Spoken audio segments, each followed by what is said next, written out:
Greetings, everyone, and welcome to the 127th edition of Cinema Effect. I'm Zach, and I'm joined by my fellow Hans Zimmer appreciator, Jaden. Hello. Hello. I forgot to say this was an After Dark edition, but I also don't know what number we're up to on the After Dark editions. So It's like 3 or 4. Yeah. I was actually going to venture to say 5, but maybe am I being overzealous? Yeah, I don't know. I feel like it's 4 or 5. I don't know. But have we ever done an After Dark with a guest? I don't think we have. Unless, did you do Parasite After Dark? No, Parasite was regular recording times. Okay. All right. Well, here we go. It's the first time for everything then. But before we get to the guest, we got to get through John Cena, aka Fitzy, aka Liam. Hello.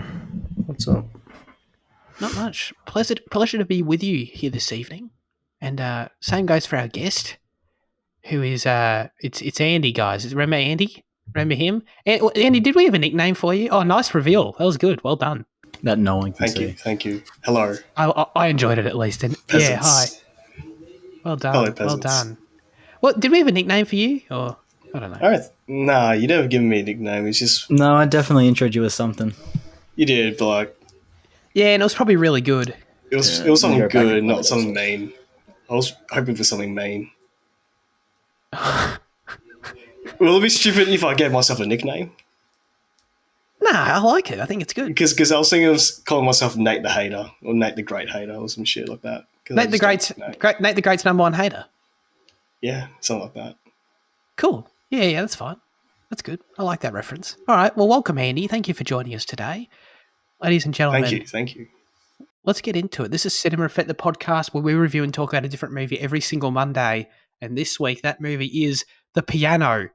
Not to be confused with The Piano Teacher, The Pianist, or many other films with variations of the same title. It opened in the US on the 11th of February 1994. It was directed by Jane Campion, also not to be confused with Jan Chapman, as we've already discussed. That title sequence was a bit confusing. It is a romantic drama. Andy, do you agree with that? Romance drama, you reckon? I'm going what IMDb's telling me here. There's plenty of variations with what this is about. Like, I wouldn't call it a psychological romance drama or anything, but would you? I'd call it erotic. Romance, yeah, probably for the last 20 minutes. I don't know, yeah. Erotic romance. Yeah. Yeah. I don't know. I kind of like where you were thinking with the psychological side, though. I don't know. I feel like there's a case to be made. Just like, this for 10 notes, some shit, that stuff, yeah. Just playing mind games with a mute girl. I don't know. Talking so much rubbish right now. Yeah.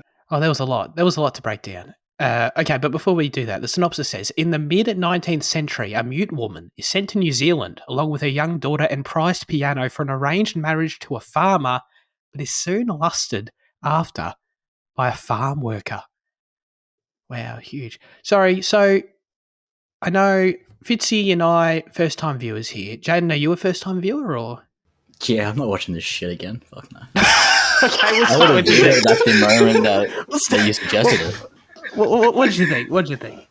No, like it's quite similar to how I felt with Power of the Dog, I guess, except that it has no redeeming qualities.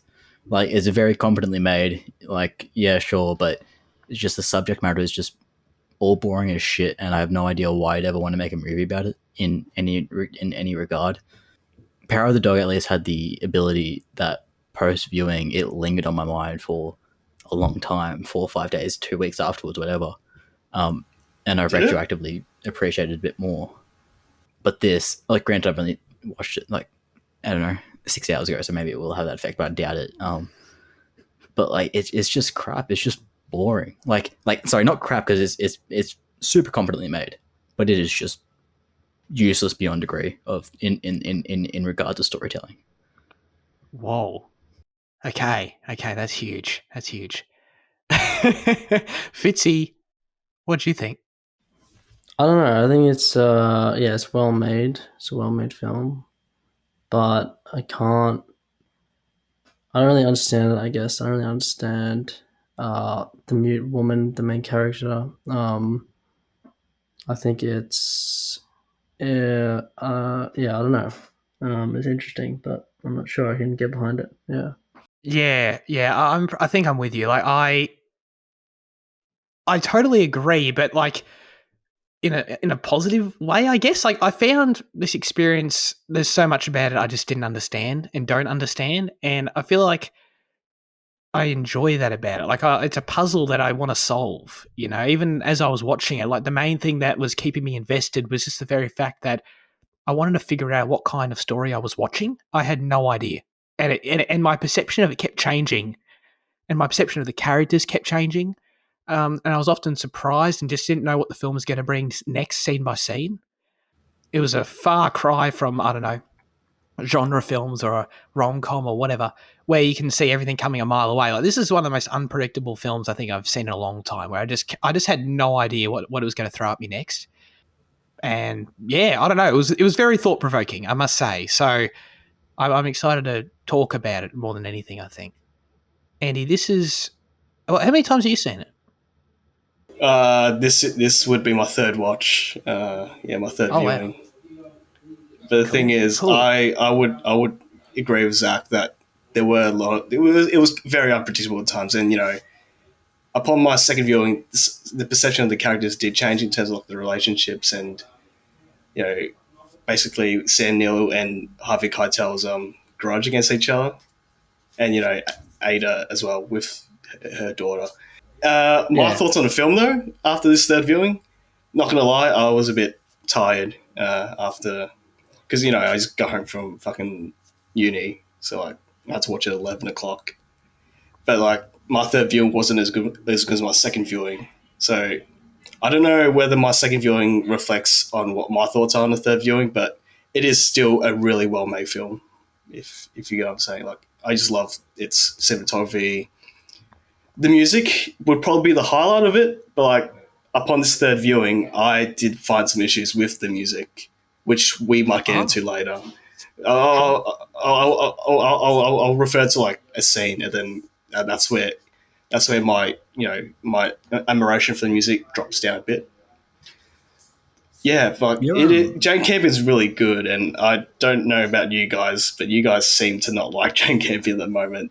But yeah, your she's your second viewing was only like 2 months ago, wasn't it? Less. it was very recent. Yeah, it was like less than 2 months ago, and as soon Yeah. as I saw the fucking little girl again, I was like, ah, shit, on this bitch again. But yeah, but yeah, nah, I was glad that you guys invited me to. Let's be honest. I don't even know why I'm here. Like, I don't know how much I'm going to offer to this discussion because I've seen this 3 times. So, like, That's why you're here, Andy. You're going to that's explain why the I'm here. movie to me. That's why you're here. I'm no expert at explaining movies, but it's just like there's a lot to appreciate this movie, and then I would like to listen to you guys talk shit about it. So, like, we can get like, the best of worlds between two sides. But it was, it's a stunning film, regardless if you hate it. But the writing does feel kind of if it, what Jane said with the subject matter. It doesn't really have much to say, but like Holly Hunter playing the mute character, it's just unbelievable. It's like the way she transforms a character. It's out of this world. Like she deserves the Oscar. Anna Paquin, or how do you say her name? I Paquin. think that's right. Yeah. Paquin. All right. Uh, 11 years of age, winning an Oscar for Best Supporting Actress. That's It's pretty nutty, impressive I right there. guess. Very Yeah. nutty. Yeah.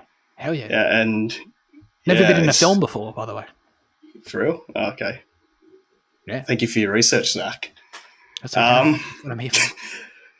after my second viewing, watching it at the big theater. So I was watching it at Oh. Nova Cinema in Carlton. I don't know if it was a 4K restoration though, because fucking sorry for the swear words. Nova Cinema never tells you what they're showing you. Like, oh, is this in 4K restoration or in 2K restoration? But I guess I was watching it in 4K restoration because I think they restored in 4K in early in the year or some shit. But yeah, it was a great experience after I finished the second viewing. But third viewing is no different to the previous two viewings. So sorry if I'm rambling on about stuff. It's just you guys asked me to give my opinions briefly. Yeah, we're Yeah, regretting. those are my general thoughts. Those are my general thoughts. Yeah, it's very intense as well. There's a lot of style while watching this wonderful feature film that you guys aren't too hyped about. But Do you like the film, Andy? That's what we want to know. Do you like the film? do I like the film? Yeah. Yes, I do like the film. Very good. Thank you very much, good. Liam. Very It was good. just Well score done. out of 10. I'll hold steady on. Hold on your horses. It's actually a good point, Andy. You know what? I really would love. I mean, it's not something I expect bloody Village or Readings to start employing anytime soon. But like for those, like I don't know, like you go to the Piv or you go to Nova or wherever. I'd love if there was like a little, I don't know, like a sign, I don't know, poster on the door or some shit that was just It like says had all 35 the mil technical film. specifications of what you're about to watch. I'd love that. I think that really fits those places too. They do that for most theaters, but Nova Carlton, they never seem to tell you because they're showing past films, right? Because they're celebrating 30 years of the opening of the cinema, and they're showing old films, so they should at least like put down what they're showing it in. Like, is this a 2K restoration of this film? Is it like a like a HD restoration of that 1930s film or some shit? But it's just it's not an issue. It's just all I wanted to say was I went to the theater to see the piano. When I watch it for the second time. What did you say, sorry, Jen? I was just gonna say like the Cinema Nova's Instagram often does like mention like when they're showing a movie like whether it's gonna be a high quality restoration or a remaster or a different cut or whatever. Oh, for real? Yeah. Oh. I'm pretty sure. sure. Get on that, Andy. Come on. They didn't do that for the like piano. What the frick, bro? That's bullshit. It's bollocks. Why don't we start with talking about the technical side, talking about the fact that Andy got to experience this on a cinema screen, which is awesome. The thing we all mentioned, and all that's a hell of a way to spend your day. Look, I ditched uni. I ditched uni just to get to the theaters. Yeah. Did you really? That's cool. Yeah, I remember getting a message in the morning. Don't tell my parents. Plans. Don't tell me. I won't. We can talk about the thing that we all agreed on, which is the fact that anyone who has eyes can tell this is a well-made film.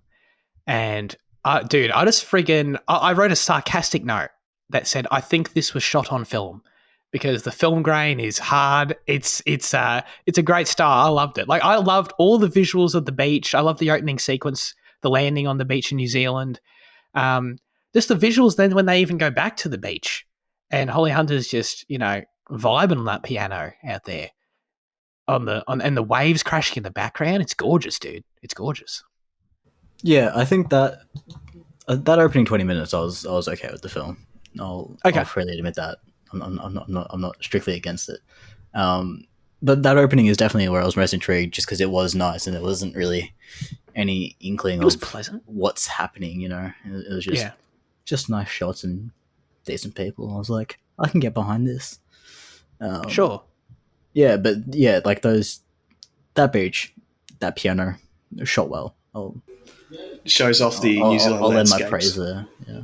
It does. That was dude. Whoever location scouted this, that spot did a great job. The natives. What a spot they found. The natives in suits.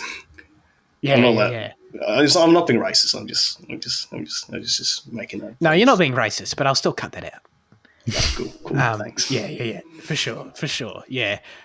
So no, I was very pleased with the film visually. I thought, it's a Jane Campion film, it's all good. I even thought all the interior stuff was really nice and the lighting was nice.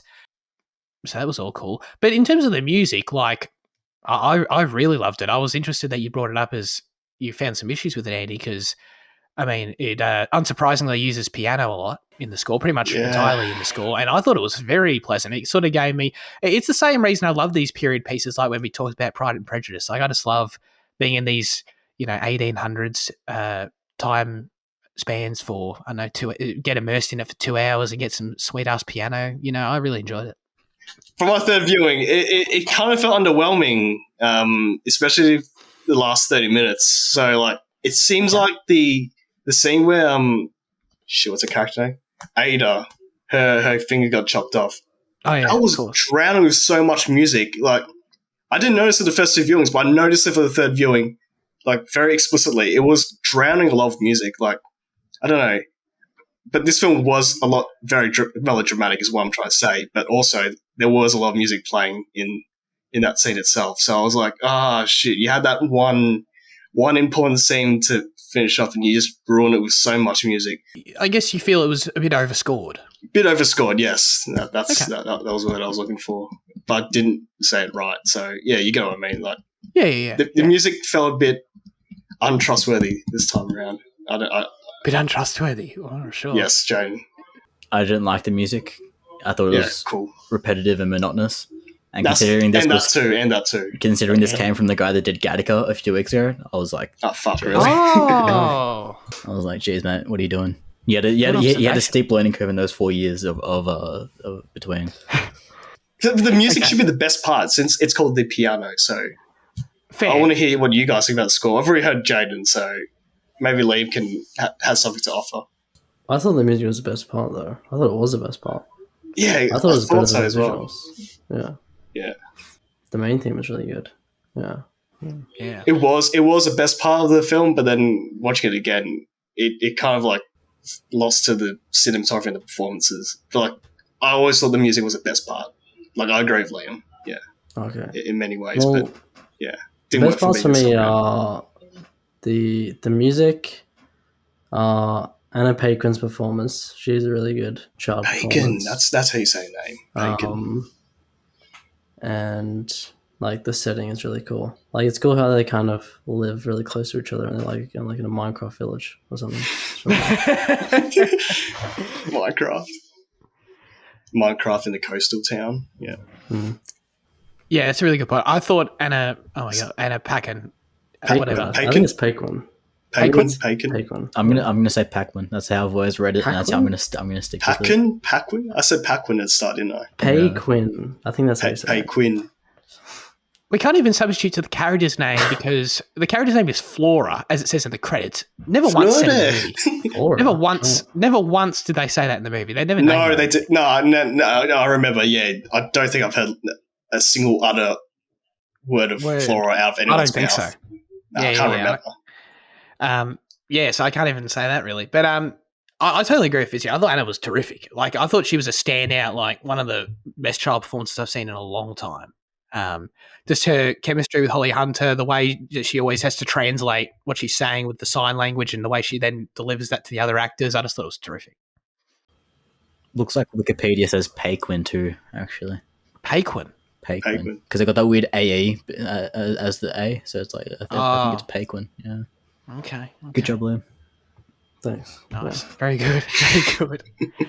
Good job, Liam. Thanks, Yeah, I like, and this, no, when Fitzy wrote the setting, I'm really glad you did, because it's awesome. Like, I mean, I feel like Maori culture and New Zealand in general is like something we don't see a lot of in film at all. And I just thought it was really cool. Like, getting a feel for that community and the dynamics between, the natives that sort of live there, and how they work sort of on the plantation, and they all go to the church together and all this. I don't know, like there was some interesting stuff there. Like, it wasn't pure hostility, but they weren't like the best of buds either. And there was different dynamics at play with different characters at different times. Especially, I loved the touch that Harvey Keitel was like in with the natives. He was like, he speaks their language. He's like all in on Maori. Yeah, and he's got the tattoos and everything. Like, I love that. I just thought that was a really cool little touch for his character. And it was one of those little touches that I was just weighing up this entire time with this movie. Like, I feel the screenplay does a really good job with its characters and our perceptions of them. Like, I was constantly changing my mind about how I felt about everyone. And Harvey Keitel's the best example, where like he starts off and he's like, I don't know, he seems sort of like Sam Neill's like, I don't know, like his assistant or something. Like, he works with him, sort of his underling. And he's like, but he's like, speaking Maori, and he's so like already in 1850, this guy's like pretty progressive, and I'm like, okay, all right, he seems pretty cool, and then he turns like really creepy for me, like really creepy with like everything he does with Holly Hunter on the piano, and then that whole arrangement that they have that is I don't know, borderline. Like, what does he say? Yeah, well, yeah, exactly. Basically, yeah. Until it's rape until it isn't, basically. And that whole thing I found incredibly disturbing throughout the whole film. And like in the midway through in that second act, I'm like, dude, this guy's the villain. Totally. And that was one of the hardest parts for me to reconcile about the story overall. But one, I feel like there is more to dig into that I can't figure out. The fact that this ends up being their love story and this ends up being their happily ever after tale of, this is at least how I saw it. It's how it seems on the surface level at the ending when they move back to England together and, you know, Sam Neill's the bad guy who cuts off her finger and, you know, they have to run away from him. Like, that was hard for me to reconcile. And that was, in a way, like, I guess I appreciate that it left me on a note of, like, not the traditional romantic happy ending for the two of them. Like, it sort of left me with, like, I mean, I'm glad they're happy, but I sort of am confused as to why they're happy and I don't feel great about it, you know? Well, what do you suggest the ending should be? Because there were a lot of talks about how this film should have ended. And, you know, this, really? the happy ending that you're talking about might have been something that Miramax has got to do with, you know, Weinstein's company. But, yeah. Like, It's always Weinstein, dude. Well, it's always Weinstein. Like, I know what you're talking about, Andy, because I saw the review you liked about how she shouldn't have ended up with the piano because it's meant to be about her. Oh, thank you. Getting rid of that and all that shit. But it's interesting because there's an actual official alternative cut where it ends with Ada's finger being cut off and Anna Paquin, screaming, you know, about her mum, and then it just cuts to credits there. So, like, What? Yeah. Oh, but hang on, but was that Jane's intent, or was that just I don't know. version? I don't know where that cut's released, but like in the IMDb on the frequently asked questions, one of the things it goes through it and it talks about how like there's an edited version where it just ends it right there. Oh, I don't like that at all. Yeah, I'm not a fan of that. Like at first, examining Sam Neill for a second. What's his name? I don't know. Goddamn. Alistair. Alistair, yeah. Alistair. Yeah. I feel sorry for him for a lot of it. Like, I felt like this guy, he seems like an all right dude, you know. He spent a lot of money to buy his wife. Damn it. No, but for real, I don't know, like, for me, I was like, I don't know, he seems kind of nice, and he just wants to have this forge a connection with his wife, and Holly Hunter's sort of, like, rude to him, you know. No, understandably so, like, at first, but I was sort of like, she's being a little too stubborn for me at this point, and I'm sort of like, eh. But then, so then when she started, there were those scenes when she was starting to become physically intimate with him by massaging him and stuff, and I was like, oh, you know, good for them, sort of starting to build their relationship, and I sort of thought it was going in that direction, because at that point, I think that was the point I was like most creeped out by Harvey. So like I was sort of like, oh yeah, I'm like shipping Sam and Holly over. Do you think she was? Then that 10 out of 10. Don't you think she was horny though? That's why she was doing all that stuff with Sam Neill. Well, I assume so. That's probably why, because you know she's you know manifesting all that eroticism that she's been getting from Baines, and now just transferring over to Sam Neill because she can't see Baines ever again. That sort of stuff. Right, that makes a lot of sense. Because the scene then when she decides to attempt, and goddamn Anna Paquin ruins everything by going straight to Sam Neill with the gift.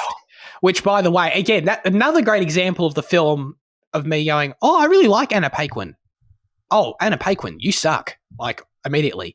So that was good, but that scene where she like decides to write that note to Baines and like, oh, my heart's always with you, and I was like, oh damn. So I guess this thing with Sam Neill isn't real. Yeah, I don't know. There's a lot. I feel like it's like the most violent of it, like with the finger getting cut off, like violent sort of messed up love triangle I've seen probably ever in film. It's pretty weird. I love how Ada, you know, completely ignores the fact that Baines cannot read. Oh, but sure. Yeah, I don't know why she. Something else that's addressed in the in Jane Campion's novelization. Like he goes to the village kids and he gets them to read about it. To read it. Village kids? Are you talking about the natives or like white village kids? Whoever they are, I don't know. Because there are some import kids, but there are also Maori kids. So whoever it is that he goes to, but it is kids nonetheless. Anna Paquin, like her performance, like it's I don't know, it's either sinister, even though she doesn't mean it, but like innocent at the same time, where she just hands Sam Neill that piece of piano with the words on it. It was just I don't know. I kind of felt sorry for her. Everyone was hating on her. Like, I kind of felt sorry for her at that point. Oh, nah, dude. What a dick move. Dude, like, Dibba Dobber over here. Unbelievable. She was trying to commit adultery. No, she had every right. I don't know. Yeah, I mean... It's called love, Jaden. Yeah. It's called love. Love to the guy that raped you. Bit weird. I mean, that's a legitimate angle. And from Anna's perspective, like, you know, she's come all the way with her mother here, and she calls Sam Neill father. She calls Sam Neill father throughout the thing, and she clearly has a desire to build a relationship with Sam Neill and wants them to be a happy family. And I think she wants Holly to get along with Sam. So like that I mean, I understand that as well. Like she feels like her mother's violating, you know, his trust and her own sort of desires at the same time, you know. True. So I feel like there's complicated interpersonal dynamics at play, which I was engaged by, I think is sort of my moral of the story. I think the film does this quite well. It's a very good way to play around the love triangle, to be fair. I was definitely engaged with how that was playing out, the love triangle. So, yeah. I'm glad Zach feels the same way. Don't know about the others, on the other hand.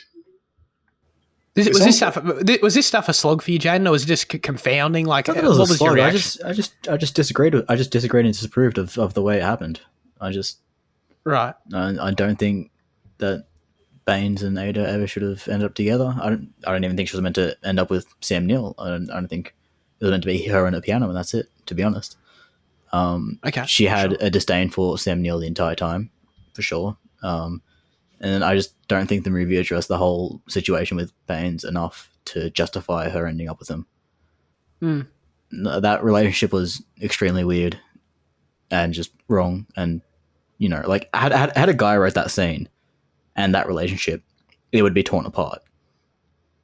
I'm just going to say that. It's an interesting point. Like, because the film does nothing to address the change. It just goes from one day she hates it, next day she doesn't. Like, it does nothing to actually justify it. Probably, yeah. Nah, Jane's probably spot on.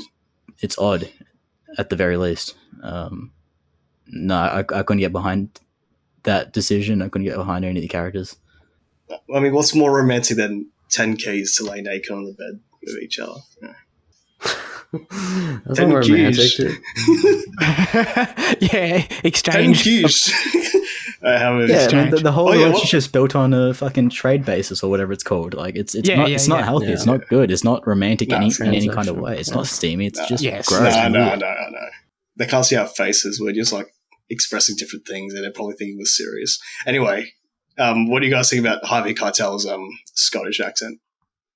Is that what he was doing? Yeah, I was going to ask. I thought he was. Yeah, it wasn't Maori. I think it was Scottish, wasn't it? I thought it was okay. Yeah, I also sort of didn't understand what it was exactly. I don't think anybody does, to be fair. I don't think he knew what he was doing. It was vaguely foreign accent. Liam's got a knack for accents. I reckon maybe he could tell us. Oh, I don't remember. I know Anna Paquin was saying Scottish, but I don't know. I thought she had a good accent. Definitely, yeah. Yeah. I was impressed by Holly Hunter's accent. I thought that was something. Yeah, definitely. A Yankee playing a Scottish. I really liked... Yeah, exactly. I really liked the choice. Sorry, just to sort of go all the way back to what you mentioned earlier, Andy, it's totally worth 100% highlighting is the fact that I thought Holly Hunter was phenomenal in the movie. Like, she totally... Like, I love Holly Hunter anyway, but she, like, totally transformed herself into this role for me. Like, I didn't really see her at all, like, as I was looking at the character.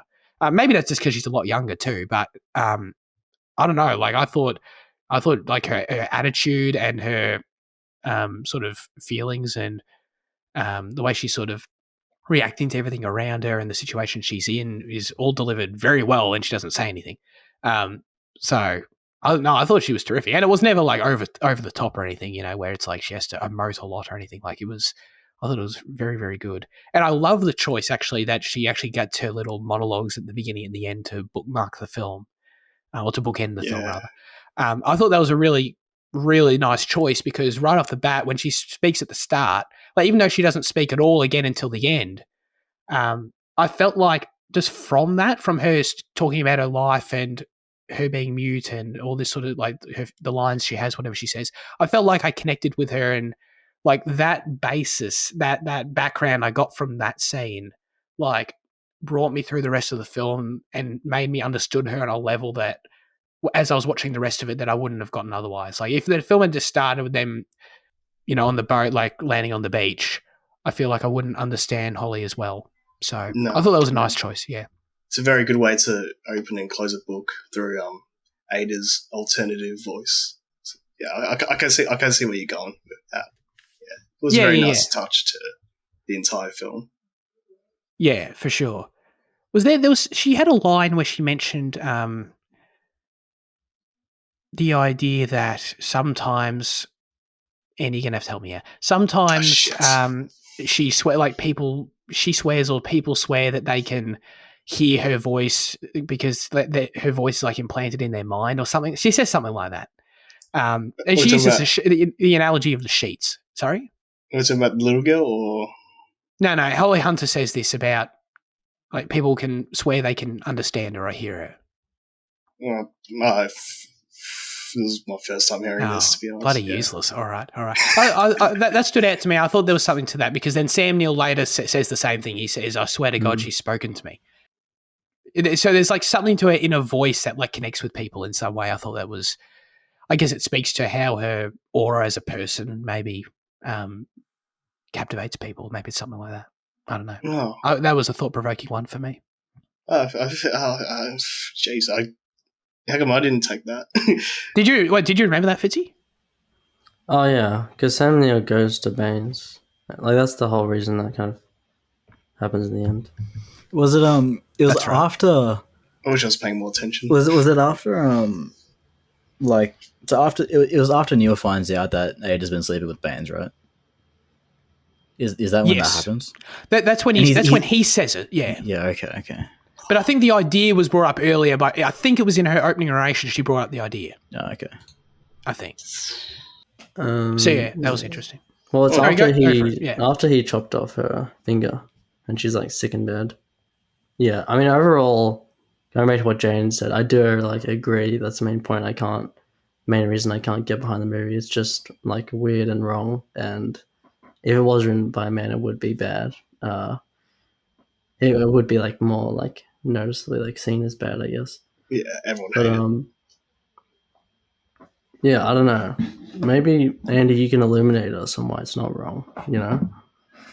Why is it not wrong? No, I was expecting this from you guys. Like, you guys might not like the graphic sexuality, but I think the sexual content, isn't over the top. Like, that's not the issue. Feels very subtle, elegant, and like Ada and Baines are very good at conveying their emotions as to why. Like, I understand Jane's point, but like at that moment, it's just all about fitting in the mood, and I think Jane Kim does that well with the sex scenes. But, like, I thought you were about to say Ada and Baines are really good at sexual intercourse, like. Oh, and I'm sure they are, but that's not for us up to us to decide. But yeah, no, I didn't really mind the sexuality within the film. I think it was well played. And the score when they were making love, I think that's not the issue we're talking about. We're talking about the actual relationship, isn't it? Isn't that what actual relationship? Yeah. Oh no, I was kind of referring to the relationship as well with the content. If that makes sense. We don't care about sex. Like we're a bunch of pervs here. Like fair enough. Well, we love it, dude. Yeah. Oh, you guys are rowdy for it. Yeah. Oh, true. I've got nothing to say. I actually, to be clear, I actually totally agree that like the Baines Ada relationship is weird. I don't understand it at all. Totally agree. But for me, like, I don't know, there's that fact. I didn't really view it as a negative. I sort of just I feel like I just came away with the film wanting to understand it. And maybe that's there's nothing to understand. I don't know. There is But nothing it was, to understand. It's but just it was sort playing of out like for a. you. It was sort of like a Pride and Prejudice moment for me, and we all know how dumb I was with that. Where like I wanted to understand that relationship, and I came away from this film wanting to understand the relationship. Yeah, no, their relationship does seem wrong, but it's just. Oh, it's totally. Yeah, I was liking the tension between those two. It wasn't necessarily about why they're together. It's just how wrong it is. It's just more like, what Jane Campion puts up on screen. I know it seems And the thing pretentious is, when I like- say this. Sorry, You go. you finish off. I thought you were finishing. No, it's all right. You keep Oh, going. all right. Like, it sounds pretentious when I say this, but like it was probably the reason why I loved the piano is because of the the emotion and the intensity between their relationship, and how the sexual content fits in with their relationship. That makes sense. I don't think it makes sense, but that's what I'm trying to say. Now, what were you saying, Jane? Do you think maybe it's like it's not a rational thing? Like it's Not a rational thing. physical. No, it isn't necessarily a bad thing, like physically as well. But it's just the lust. I love how lustful the images feel when it came to their scenes together, especially with the gestures and all that on the piano, and how he touches her dress. I think all of that was like masterful. But like, I do agree that there are a lot of flaws between the character relationships. Well, mainly between Ada and Baines. Jane was about to say something as well. If you would enlighten us. I mean, I just want to like put out it's like I was like, I'm not trying to put this blanket statement out there that typical relationships are wrong in film. It's just that either handle it well, or if you can have a kind of exploitive relationship like this and not bother to address it, don't try and pass it off as high art. Tell me it's a B film trash action flick, and I won't care. Little leader nymphomaniac type of going shit on. I don't give a shit. But don't try and sell this as like a high romance when that's not what it is. Justify it to me, or don't justify it to me and make it something that's not. No, that is valid. I do agree with Jane, but I guess that's a bit of art. Like, I don't know. Is it objective or subjective? It's up to I don't know. It's objective. Whoa.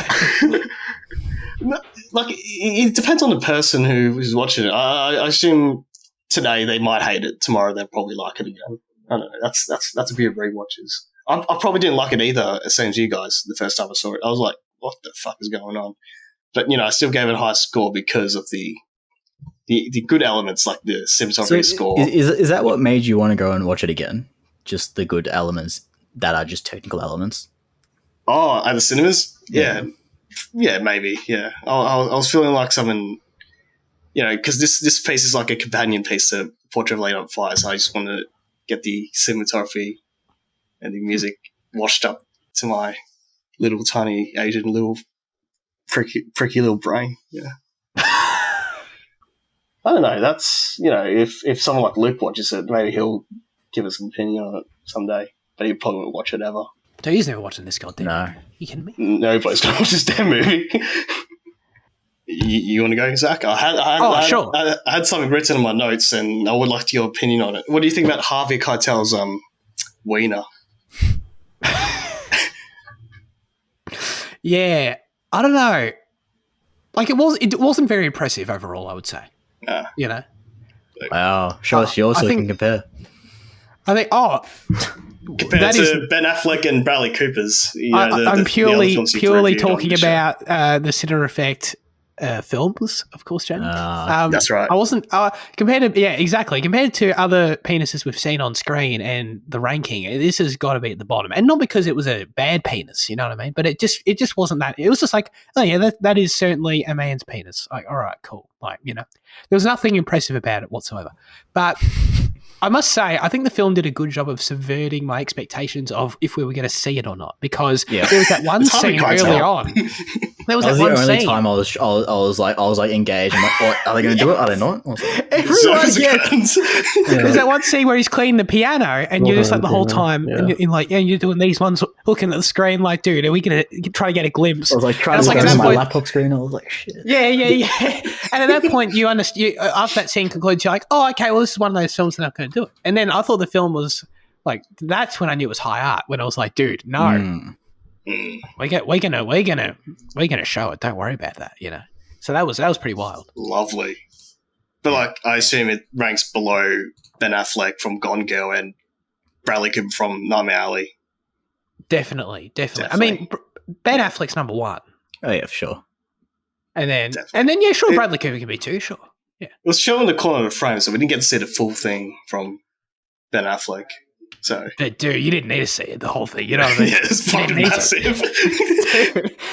That's why you couldn't see it. It was like European high art shit right there from David Fincher. But yeah, no. We're not talking about Gone Girl today.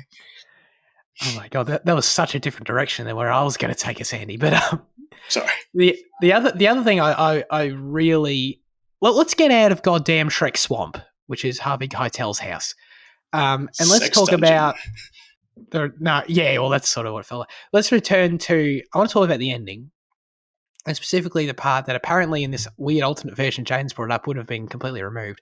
And this was the most actually thought-provoking part of the film for me, was the final scene rowing the boat and the throwing overboard of the piano and Holly Hunter's suicide attempt and Holly Hunter's newfounded will to live in that moment. Yeah. And that whole thing, I liked it a lot. Like, I thought like everything under the water was really pretty.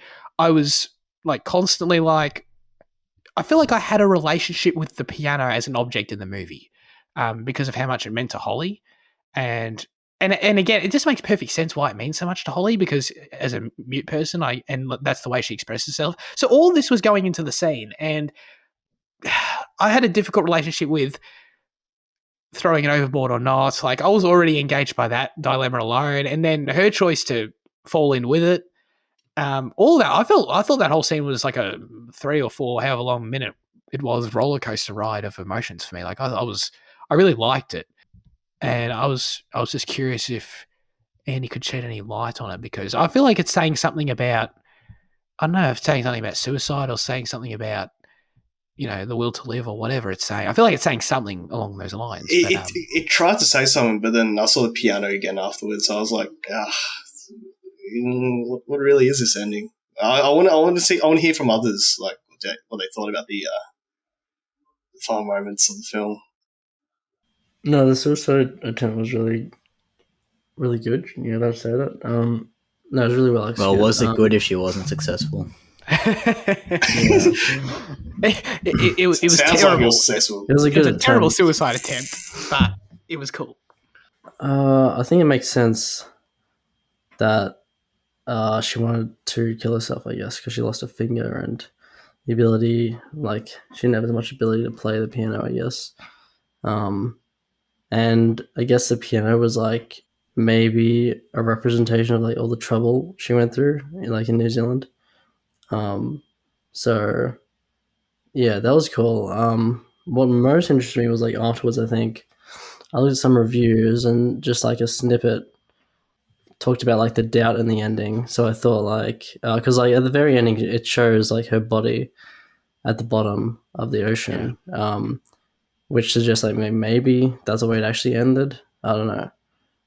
Which would make more sense with me, because like if you think of the movie in this light, like if you think of Baines as a way to just escape the island, and that like if you think of the movie in the light of like she doesn't even like Baines, but she pretends she likes Baines, and she uses Baines for sexual as a pleasure. means to escape the island, then it wouldn't make, then the romantic ending wouldn't make sense, but the suicide ending would, because she goes through all this shit in the island. You're just letting Jane win. No, because like that's. I get you, but I was just joking. That's also the interpretation of the film that would be not like, that wouldn't make the film morally wrong, like in any way. It would kind of justify the movie, because then you wouldn't have this weird romance where she falls in love with him after he tries to basically rape her. It would basically be like the opposite of that, which I think would be more interesting. Yeah, that's cool. Yeah, I don't know. I think because like it is interesting that the film does actually end on that note, her at the bottom of the ocean. So yeah, I think it's open to interpretation, I guess. Like the ending Yeah. made me feel that the movie was more open to interpretation than any part of the film did. You know. Yeah, for sure. For sure. Yeah, it was That's a a good really point. striking final shot. Yeah. I didn't even think of it that way, honestly. For Neither me, did I didn't I. Neither interpret did it. I. Like Yeah. I was just more I was taking it literally in the sense that she gets away, she goes back to England or wherever they go. And like what she says, she says She enjoys she the takes quiet that comfort. she imagines down there, or something like that. She takes comfort, in the thought. She takes comfort in the thought of of that ocean grave. So I was looking at it literally, and I was just trying to pinpoint like why she would. And so then that goes back to questions like, does she not like does she not like her new life with what's goddamn Harvey, or is it just maybe like she the times like she's still haunted by her times on the island and like the thought of it all just ending at that point. I don't know. I feel like there's a few different ways to look at it. I really like that idea that you brought up though, Fitzy. I didn't even think of that. That's a really solid interpretation. I think. No, it's really great. Like I never thought about the ending that way. More so, it's just me watching the happy ending. I'm just going, yep, good ending to the film. But what Liam just put out, sort of like open-minding now, looking at the film. I might have to give this a fourth watch. I don't know, man. I don't want to watch it again. But no, Liam's brought up an excellent point about, how open this ending is. There's lots of possibilities of what Jane was trying to say, even though she didn't get the ending that she wanted. Oh, you go on, Liam. Well, I don't know how valid that interpretation is. I just am making up an interpretation that I would prefer over the weird ending where she just gets with Baines, but is basically what I'm saying. Oh, yeah, sure, yeah. There's also it's that, cool. Yeah. It's cool though. I like it. Thank you. Because I guess either way though. Sorry, I'll just quickly. Either way though, like I think that final shot, that final note, like to me, regardless of like specifics, leaves the film on a note that isn't just she lived happily with Baines. Like there's another layer of like sorrow to it, which I like. Yeah. It has like a dark undertone, like to the whole exactly. film. Yeah. Oh, true. Yeah. Even though it was already dark because she got her finger chopped off. Yeah. Oh yeah, dude. She got like a goddamn metal finger. That was crazy. Sorry, Jane, you go on. How'd you feel about this? If that's what you're going to say, or I think there's something along like I like Liam's idea. I don't subscribe to it because it's a personal narration that was giving it. I think I kind of. I don't think it's. I'm just going to straight out disagree with Liam here. I like the idea a lot, but yeah, I don't think it's open in that sense of did she do it or didn't she do it. I think it's open more in like the is she happy or not, and kind of leave it with that. Right. Emotionally open-ended. Had it cut sooner, had it not delivered that entire kind of ending narration, had it just been her getting back on the boat and maybe getting back to England even and then leaving it kind of there, and then kind of I don't know, but because we got such a chunk at the end, I see it as she went through with it. Oh, she was fine, whatever. True. That's true. Yeah, the fact that we hear her voice talk about it is not insignificant. Yeah, it feels narrow-minded narration.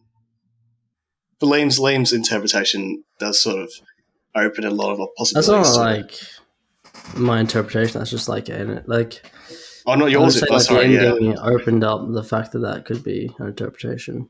It opened up that interpretation. I can't listen today for some reason. It's like so many words.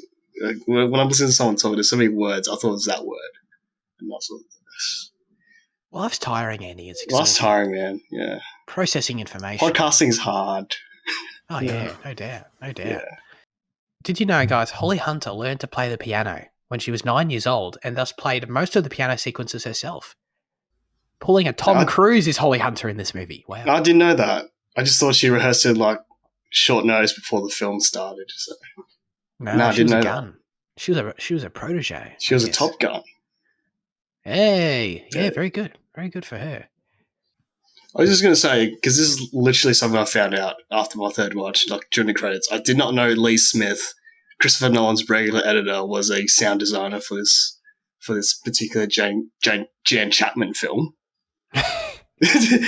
Jane Chapman, Jan Campion, whatever. Jan Campion, whatever the fuck you want to call her. Yeah, I didn't know Lee Smith was a sound designer for this film. It's just some of that.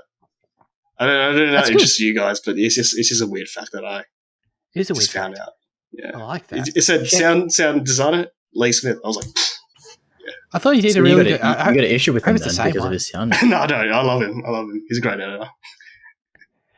I Just thought your working with sound Jane. design was really cool when, like, of course, most sound design goes unnoticed, but huge shout out to the sound design of when Holly Hunter was playing the piano with her metal finger at the end and the different sound they gave. Quite impactful, actually. Like that was good. That was good. That was a cherry on Really top. lets it sink click. in that damn dude. It's never going to be the same again with this. You know what I mean? Sam Neill's taken something precious from it. Sam Neill gave her a good life, and she was just trying to throw it all away. I mean, Not affection enough, though. because I Sam mean, Neill was that's what I'm fine with saying. her not liking him. He was fine with her just being there. He was patient. Yeah, Like, he was very patient. He was just willing. No, he What a gave her whore. everything she needed, and she threw it away. Man. If Did she anything, call she herself a deserved whore? that finger going. I'm just. Wait, did she call herself a whore through sign language at some point, or was it someone else that called her a whore? Harvey implied that their right. transaction were making her a whore, Oh, and right. him a something. And he was right. Jane remembers this film so well after one watch. That's I watched fascinating. it 6 hours ago. Oh, you did? Fuck it. Yeah, you did. Nah, noted. Truly noted. Shout out to the scene where the kids are humping the trees and Yeah. Sam Neill has an incredible line. He says, "You've shamed these trunks." And I'm just like, sure, dude. And then she makes a goddamn scrub the trunks. Shout out to the dog's performance though. Like whenever that dog was around Baines's sex den or some shit. Like especially the part where he licks Sam Neill's hand after That was oddly erotic when the dog started licking his hand. I'm not gonna lie. It was like- there was some undertones there. I felt. I don't know what was going on. That was oddly timed. I will say that. Yep. That was The way it cuts it out though is like so sublime, but like surreal comedy right there for you though. Just that part. Yeah, I guess. Yeah, I guess. I mean, all the scenes where like they hang out at the church and stuff. Like, I liked it because they added to the setting. But my main takeaway was, dude, even in the 1850s, people had to suffer through kids' plays. Yeah, I thought that was funny. True. Yeah, man. I was like, God, can you imagine having to sit through this shit? Unbelievable. I mean, to be fair, actually, to be fair, these people have nothing to do. Can you imagine living in the 1850s in New Zealand in some, I don't know, some rural community? You've got nothing to do at all. You're probably like, dude, you're telling me that I'm going to my kids' play on 2 weeks? Like, oh yeah, 16 days away? Dude, I'm counting down the hours to that. Broadway debut for you kids. It's like, so it'd be like the most exciting thing happening in your entire life, because what the hell else have you got to live for, you know?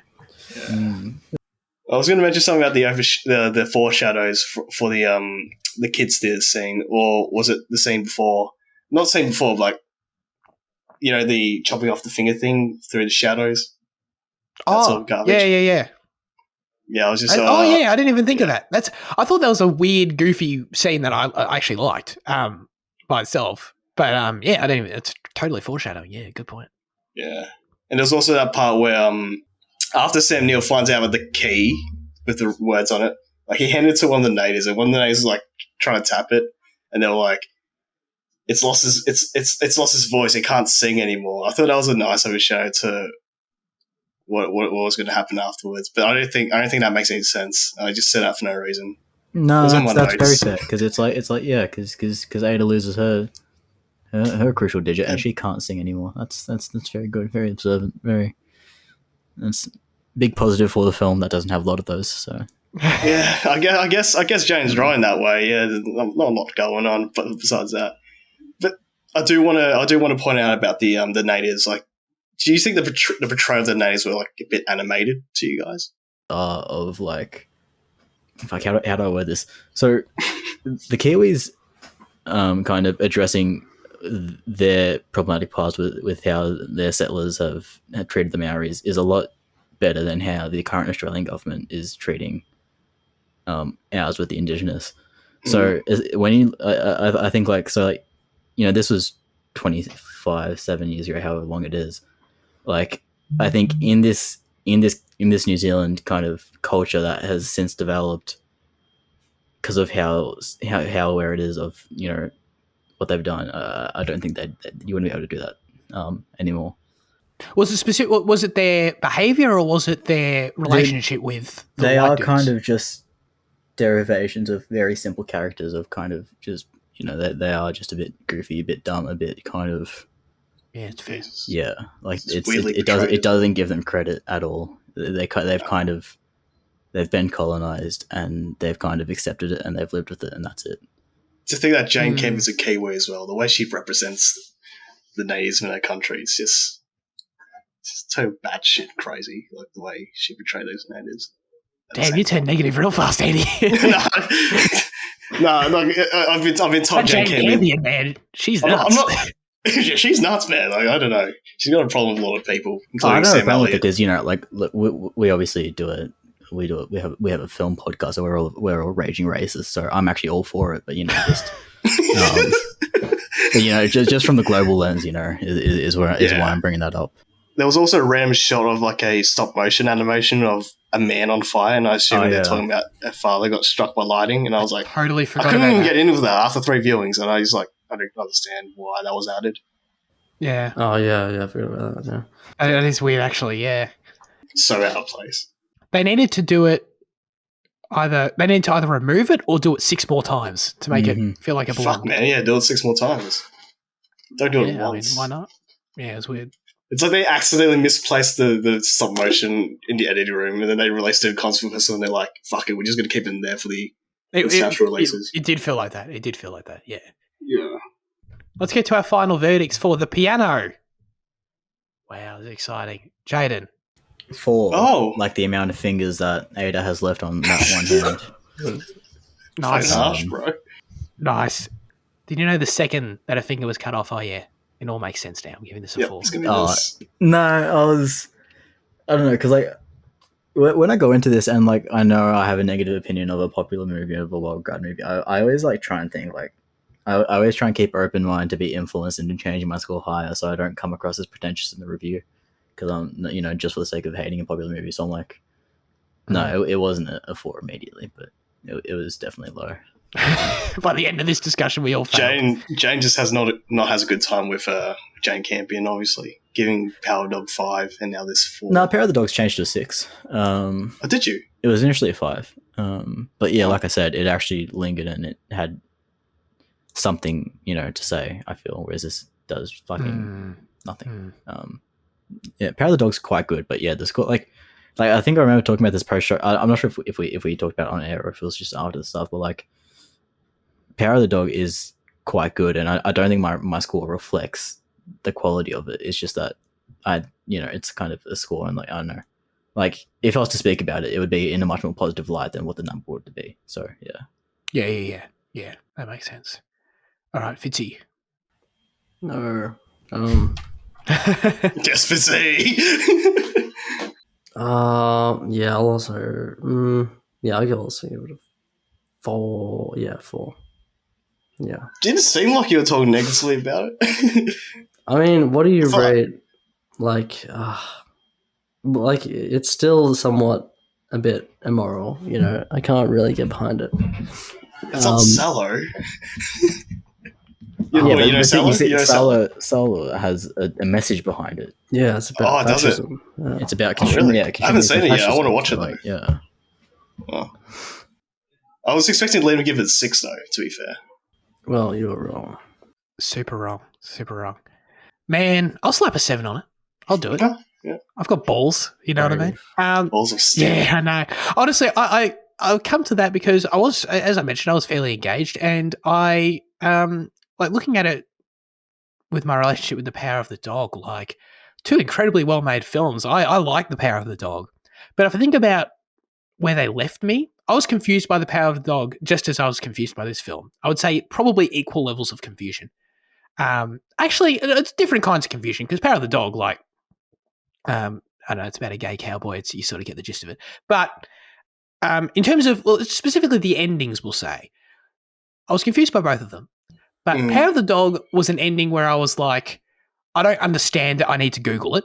This ending was like, I don't understand it, but I felt it and I want to talk about it. And I feel like that's a stronger ending to leave any story on. So yeah, I'll use that logic and give it a 7.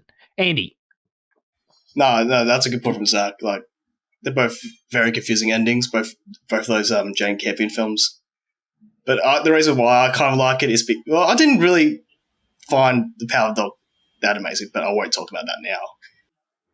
It's confusing because, her cinematography, her storytelling, it just provokes a lot of feeling confusion. So I don't know. I just love the film that way. I feel like the entire film, it has a nice slow burn. Like, the more the film goes on, it allows us to, feel the story to that, in some respect. And, I do have some respect with the characters and the relationship with Ada and Baines, even though you guys don't. In terms of the viewing for this third watch, I don't know, I was pretty tired. So, I watched it at 11 and then I had to wake up 2 hours later for another soccer game to watch at 3 a.m. So I was really tired. I was really tired that night. So I might give it an 8, just bump down to 8, but I'll keep the score 9, like, in general for the film. Because, on Letterboxd, you can log in the diary and it says 8. But, like, the film, you give it a 9. So I might just do that. Yeah. Really digging deep with the ability of the app there. Really using it to your advantage. Exactly. Okay. All right.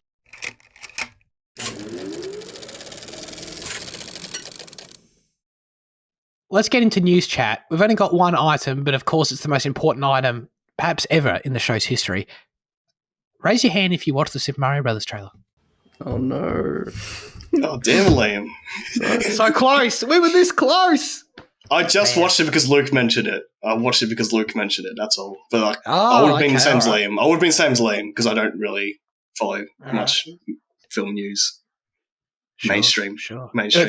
Through the shows, how you get all your news, Andy. Exactly, yeah. Through the shows, yeah. Yeah, very informative. All right, Jane, what do you think? Yeah, I mean, it looks spectacular. I mean, that's no different to what anyone else is saying. It does just look, just best looking visuals, out of the animated film of this style. The story is not the traditional story we get in terms of Mario trying to save Princess Peach. It looks like very much a kind of... It's Mario trying to save like a clan of penguins or some shit. Yeah, it looks like a world kind of production thing. Big news, obviously, is Chris Pratt's voice is just Chris Pratt. Oh, you think so? I didn't think so. There's a hint of something else in there, but there's like... Yeah. Like, it's not... Yeah, don't get me wrong. He's not overhauling, but... Yeah. I don't think you can expect... I don't think it was ever going to be someone doing the Mario voice. No, totally.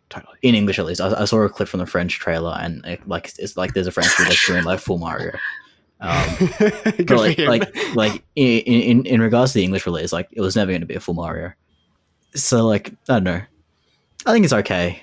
It is a bit too just normal, but like where you would have gone in terms of like direction otherwise, I'm not overly sure. I wish I played the game. Like, everyone else has played a game before, but I don't know. There's a few. There's a few. Us Asians, well, no, a lot of Asians get to play games, but like my Asian parents won't let me play games, so I've never got to the exposure of Super Mario in my, childhood. Yes. So I don't. Yes, that is pretty important to excitement. Yeah, for sure. Yeah, that's an important factor to any excitement for any video game based film trailer. So not a lot. Chris Pratt's New York accent, though, instead of Italian exaggerative Italian accent, is a bit of a random choice. But yeah, no. I hope you guys see it then. Oh, yeah, we'll talk about it on the show. Yeah, dude, I'm going to be there opening weekend, 100%. I was so impressed. With this trailer. Dude, we live in a world where video game adaptations, movies are. Talking about all the time of, are we finally going to get a good one? And then people say, well, I don't know. I feel like we have had good ones. I don't know. But that conversation continues to exist about the quality of them all the time. And, and a huge part of that is the fact that we live in a world where there has been a Super Mario Brothers movie before, the live action one in the 90s. It was so bad that it stopped Nintendo from making movies for 30 years. You know, it put them off from the idea. Did you see Max Scoville's tweet about how like this is actually the fourth Mario film if you count the erotic Mario films that Nintendo purchased, like officially purchased back to remove them. To remove them, yeah. So we've got 3 Mario films currently, actually. So wow, oh my god. So yeah, I mean, this franchise specifically with Mario, with how bad that first movie was, and how it changed Nintendo's trajectory with trying to do anything like this forever. This is, you know, a significant event. You know, it's the biggest video game IP in the world. I actually don't know that statistically, but it'd have to be close, I assume. So this is huge, and I just thought that everything with it was fantastic. I thought it visually looked incredible. You know, Illumination doing this, it was very pretty, first of all. But beyond that, like, dude, we all know that first Sonic trailer and what happened with that. And that wasn't even that long ago. Like, that first Sonic design was an abomination. We all know it. It all happened. They changed it, whatever. But they nailed it. The designs of all the characters look sensational. The tone and the humor is so perfect. The look of the world, oh my god! Like, it was the best possible version of a big screen adaptation of these modern 3D games that I could ever conceive. Like, I was so impressed with it. And in terms of the voice, like, dude, Jack Black as Bowser was like, that's going to be a blast. You know, that was Jack Black. It was Jack Black. Yeah. Oh, yeah. That was the big guy, really the big villain. Yeah, and I love the touches of like before Bowser, like before Jack Black even speaks, like Bowser has like some grunts and he makes some little noises like that he just as he's walking around, and he sounded 100% video game authentic. And then because Bowser never actually speaks in the games, so like he was sounding spot on, like I was just watching Bowser, and then Jack Black has to speak because it's a movie, and it fit. It was like really good. Like I could see like if Bowser were to speak in the games, like he could sound like that. It was I thought that was terrific. And in terms of Chris Pratt, like I know, like, don't get me wrong, Chris Pratt voicing Mario is totally hilarious. I totally agree. I don't agree with any criticism of it. Like, I never agreed with any criticism of it. Like, I was open-minded, and like I thought it was cool. Like, I don't know, like I didn't really have any expectations. Did people really want Charles Martinet, who voices Mario? Like, did they really want him to be a feature film protagonist actor? Like, I don't think so, because he says 5 words. Like, did anyone really believe that was ever going to happen and wanted that? Like, they need big names. Well, yeah, for sure, of course, but they need someone who's going to carry a movie and deliver, you know, hundreds of lines of dialogue. And I thought, you know, Chris Pratt doing a kid's voice in a kid's animated movie, like with a lot of enthusiasm, I was in. I liked it, you know. So I'm not by any means, I don't know if this movie's going to be great. I don't think it'll be great. Don't think it's going to be like my highest cinema experience of the year. But but I'm very optimistic that I'm going to walk in, and as a Mario fan, there's going to be some cool moments and cool references, and it's just going to be a really fun hour and a half. So yeah, I mean, dude, I'm just stoked for that. Yeah. Yeah, I'll pay endless amounts of money just to hear Anya Taylor voices. Anya Taylor's voice, right. just, you know, dude, that's the thing. I mean, she's going to be great. And dude, we haven't even heard goddamn Seth Rogen as Donkey Kong yet. Like, that's going to be hilarious. Like, sign me up, you know. So yeah, I guess I just gushed a lot, didn't I? I feel I feel like I need to like return to my film critic mode. Like, I need to get back. It's a news chat. Come down a level a little bit. Yeah. You can do anything, Zach. You can do anything.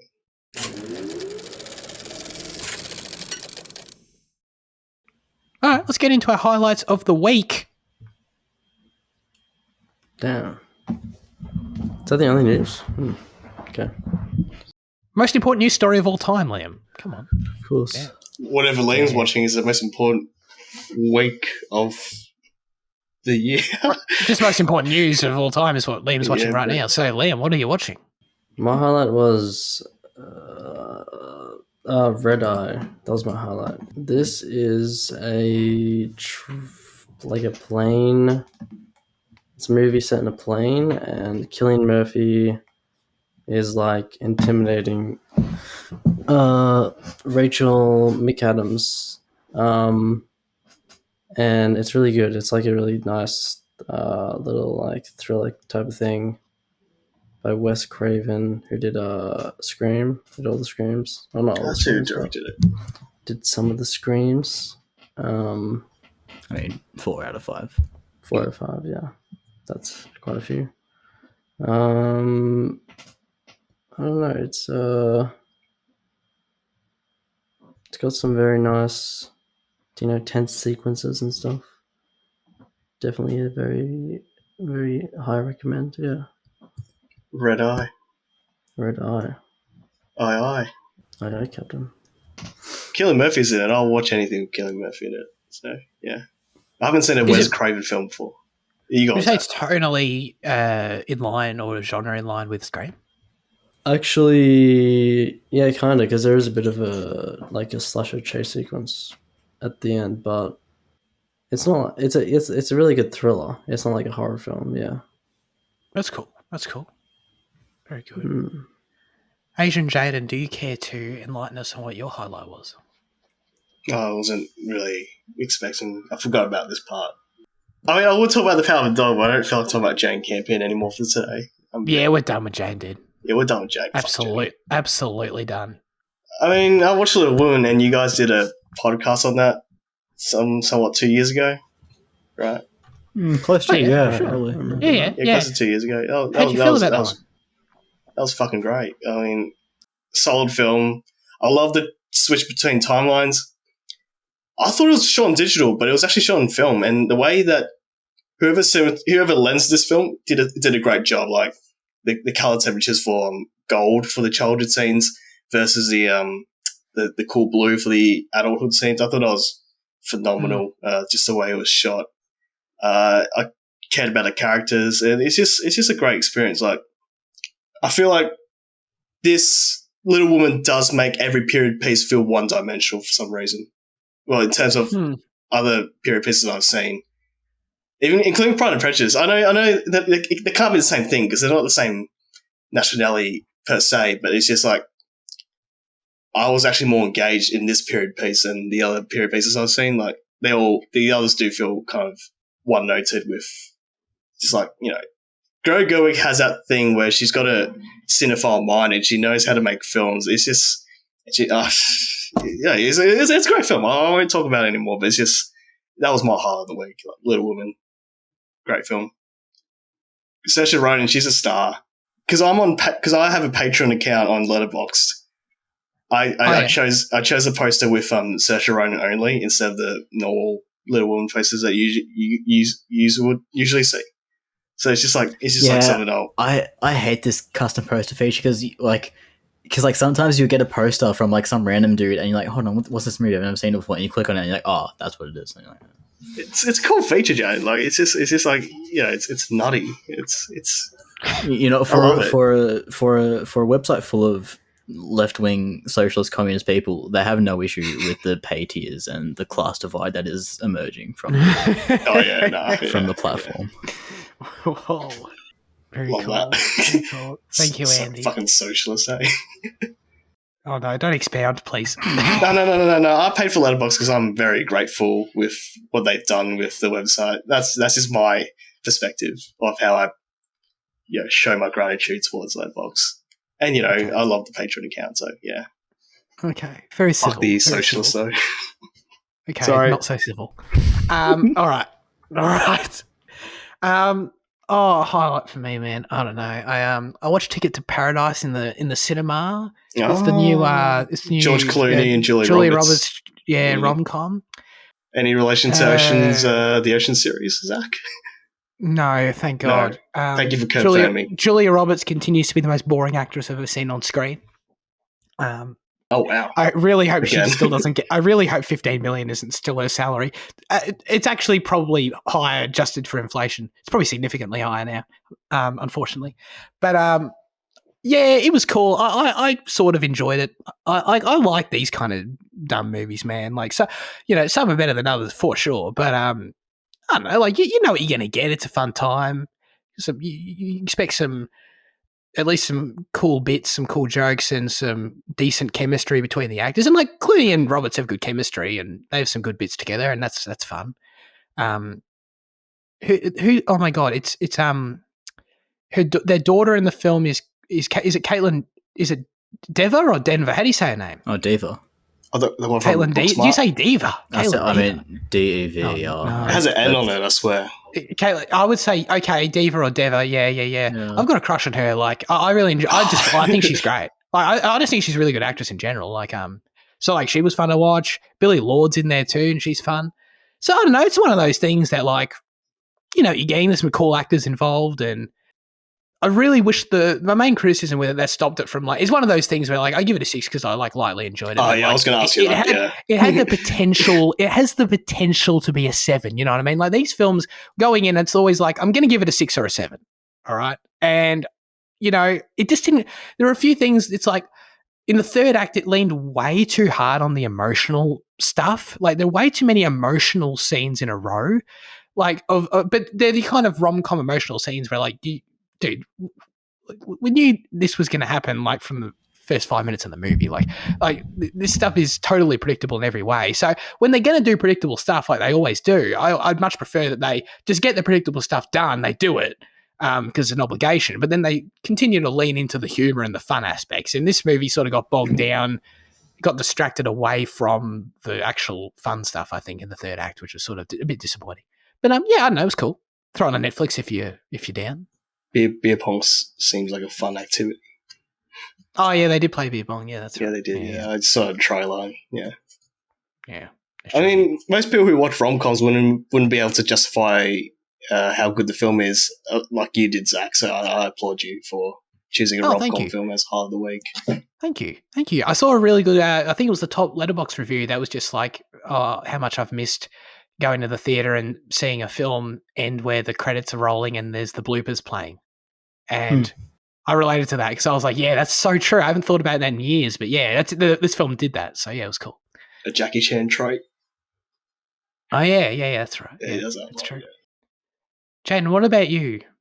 Can I choose for you? No. I'm a guest. I'm a fucking guest. I just finished watching. Actually, I won't talk about that because I watched Polo this week, which was a Netflix action film from a few years ago, and it was kind of lauded as half John Wick, half The Professional. I don't know if they mean Leon the Professional or something else. Probably Leon the Professional. It was kind of critically panned and also kind of hated by a lot of viewers, especially the Letterboxd audience, because the Letterboxd audience. And they are fair criticisms, to be honest. But also, I feel like it is kind of just too generally dismissed by a lot of people.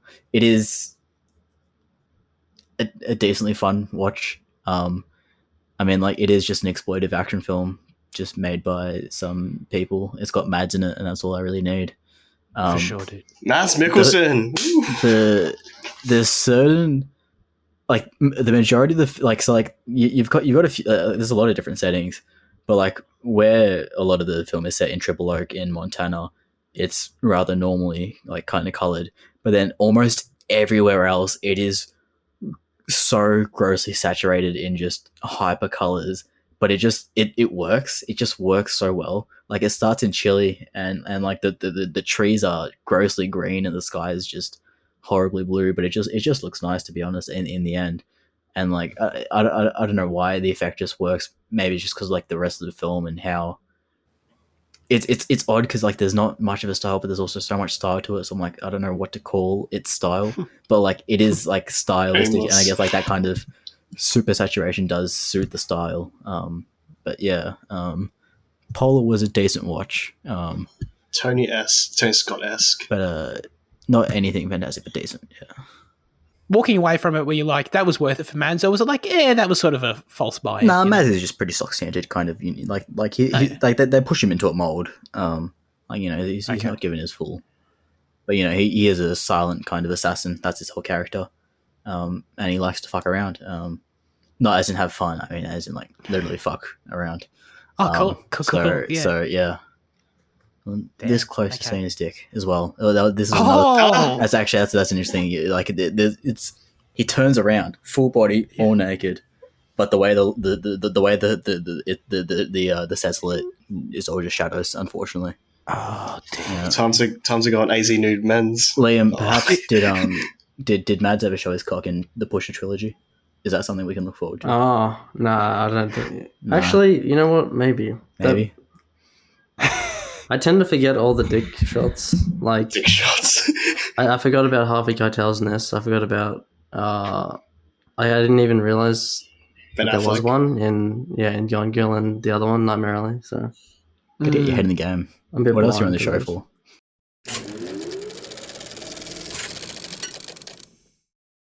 All right, let's do a rapid question of the show, because that's what we do now. Last week we asked you, what was your favourite musical instrument? Luke said, saxophone. Andy said, for some reason he commented, even though he was going to be on the show, triangle. It's not my Andy, do you stand by that? Do you stand by triangle? No. Oh, what? I I thought it was a great answer. I thought it was a fantastic answer. I wish it was a great answer, but I don't really have a personal connection with a triangle. Besides Oh, okay. people that play triangles. Triangle is fantastic, dude. Yeah, I think it's fantastic as well. I don't know if you knew this. Where you hit it changes the sound. It's So- quite incredible, actually. It's like a little ting, something subtle as, Yeah. a nice first touch. Ping. Yeah. That's a nice Okay. triangle. Huge nostalgia for when I was 5 years old in music class with the triangle. Definitely. Yeah. All right. Very good. Very good. That's not my answer, though. Well, what is your answer then? The accordion. Oh, good answer. I like But that. I don't know if I should go into detail as to why the accordion is my favorite instrument. Maybe because it's something happened last month. I got into listening to this new band. It's a Chinese band called Wu Tiaoren. Even though Wu means 5 people, it's actually 2 people in the band. So there's only 2 people. One guy plays the guitar and the other guy plays the accordion. So it's you know what the accordion is, right? It's like that Yes. squish squash issue with the keys. And Oh, the, Yeah, Aussies call it squeeze blocks. Is it actually? Squeeze box in Australia. That's what Aussies call it. Yeah. Oh, Is that for real? a joke? Yeah. Wait, for real? Can't you just fucking Yeah. call it accordion? Never Nah. heard that in my life. That's wild. That's crazy. Because it's it's featured pretty heavily in WOG music as well. But whenever an Aussie's been around, they call it squeeze box. Oh, that's so weird. All right. Fitzy. My favorite is the violin, I guess. I learned some violin. I learned some basic violin. So Really? Wow. yeah, That's cool. Violin's nice. I'm impressed that you learnt some basic violin. 'Cause I feel like violin, that sounds already like any violin just sounds incredibly advanced to me. That sounds impressive. I always thought Liam was a Learned guitar guy. Star Wars. That's what I learned. The Star Wars theme. The on main violin. theme on violin? Yeah, that was pretty That's fun to cool. play. Sick. That's great. That's great. What about you, Jade? Don't know. I like a lot of instruments. A lot of powerful instruments. You But have to pick a favourite, don't you? favorite, I'll say bass because bass is sexy and hard and Bass. good. Yeah. That's good. That's good. Also, shout out to the trombone. I like the trombone. I think it's cool, like how you do this with it. I think that's kind of neat. Full disclosure, I know nothing about music. I played keyboard for a year. A whole year I learned how to play keyboard. It actually feels like a dream. I can't recall any of it. Zero. I may as well have never done it. It's actually ridiculous. But I did it for a whole year. So anyway, not my answer. I'll just go with the guitar. I just think guitars are sexy. Obviously, great sound. Everyone, I don't need to say you on a guitar. It's a fucking guitar. But I just think just visually they're sexy. You know what I mean? I feel like you give a character a guitar on screen, I like that character more inherently now. Give me a character playing guitar. One of our top commenters, Mr. Worldwide, is quite the accomplished guitar player. That's right, of course. Of course. I mean the man behind the profile, and also obviously Mr. Worldwide himself. But yeah, I always assume Pitbull has zero talent. oh, That could be unfair. He's like the listens to music equivalent to Vin Diesel. Damn, I dude, swear. that's brutal. As always, we'd love you to submit your questions, thoughts, reviews for next week's film in the YouTube comment section. Send us a DM on Instagram or join the Discord server. Yeah. All right. This week, we're asking you, what is your favourite film about filmmaking? Fitzy, what are we doing next week? Tropic Thunder. Controversial. It was it's on Stan, Foxtel, and Prime. Wow, plenty of things there. Nice. Yeah, Tropic Thunder. Everyone knows Tropic Thunder, right? I haven't seen Tropic Thunder, but Oh, yeah. Oh, you Cheers, haven't? baby. You haven't either? Cool. We do have a poll announcement that we have to do. This show never goddamn ends. Wait, what? No. This poll never ends. Liam's not ready with the poll. Yeah, I am facing. Yeah, I'm facing Fitzy. That's right. Yeah, The Children's Keeper. Shut it's up. crazy. No, okay, I got it. I got mine. Okay. All right. Very good. My announcement for the poll will be Jaws. I'm doing it. Nah. Jaws. I'm not watching that again. You know what? Jaden's Okay, dismayed. my Everyone's answer, going to flood. Oh, he's changed it. which I like haven't this. changed at all, which is well prepared before you said it was is E.T. Oh, no wow. relation whatsoever. Jaden's worst poll ever. Two Spielberg greats. Excellent. That's All right. Not to mention that his I'm new going film's to going to come abstain out. from voting this week in protest. Jaden's sick that week, guys. Okay. No worries. All right. I think we're actually done now. That's great. All right. Thanks everyone for tuning into Cinema Effect this week. We Biggest cock up appreciate you in doing poll so. voting history. I'm here right now. You are. Thanks for coming here. We appreciate Oh, it. thank you, gents. No worries. Thank you for your It's been an insight. honor. It's been an honor. I'm glad. I hope one day it doesn't become an honor anymore, you know. All right. Jaden and Fitzy, as always, thank you for joining me once again. And we'll see everyone next week. Goodbye.